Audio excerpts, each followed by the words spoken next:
আগামী 48 ঘন্টার মধ্যে এই যে দুইজনকে এখনো ধরা হয় নাই, যদি না পাওয়া যায় তাহলে আমরা পরবর্তীতে আলাপ আলোচনার মাধ্যমে প্রয়োজন বোধে আরো কঠোর কর্মসূচি দিব ইনশাআল্লাহ। আমরা চাই না জনগণকে সাথে নিয়ে এখন আমরা এইসব গ্যাং খুঁজে বের করে তাদেরকে দাঁত ভাঙা জবাব দেওয়ার জন্য আমরা রাতের বেলা আমরা দেখতে পেলাম যে বৈষম্য বিরোধী ছাত্র আন্দোলনের একজন মুখপাত্র তিনি বলছেন ভিডিও ফুটেজে স্পষ্ট বোঝা যাচ্ছে না, যারা দোষী তাদেরকে আইনের আওতায় নিয়ে আসা হোক।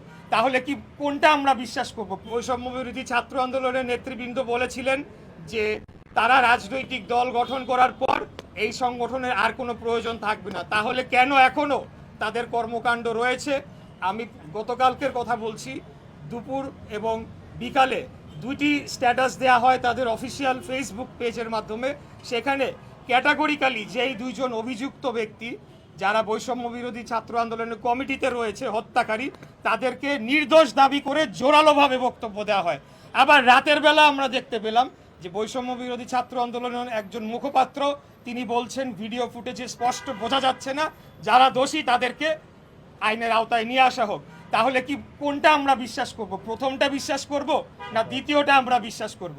প্রত্যেকটি ক্যাম্পাসে সকলেই যারা রাজনৈতিক দলের সাথে যুক্ত রয়েছেন বা রাজনৈতিকভাবে সচেতন রয়েছেন তারা নিজ নিজভাবে তারা রাজনীতি করবে, এখানে সন্ত্রাসের কোনো ঠাঁই হবে না।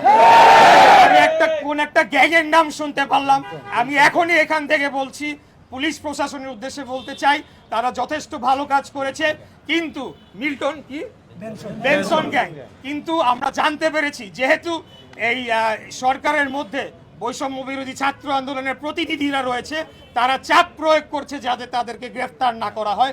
এই ধরনের কর্মকাণ্ড বাংলাদেশের জনগণ মেনে নেবে না।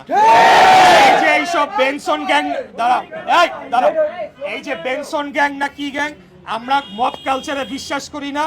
বাংলাদেশ জাতীয়তাবাদী দল এবং বাংলাদেশ জাতীয়তাবাদী ছাত্র দল আমরা গণতান্ত্রিক রাজনৈতিক পন্থায় বিশ্বাস করি, আমরা আইনের শাসনে বিশ্বাস করি। আমরা চাই দেশের প্রত্যেকটি স্তরে আইনের শাসন নিশ্চিত করা হোক। অতএব আইন শৃঙ্খলা রক্ষাকারী বাহিনীর দায়িত্ব এদেরকে খুঁজে বের করে আইনের আওতায় নিয়ে আসা।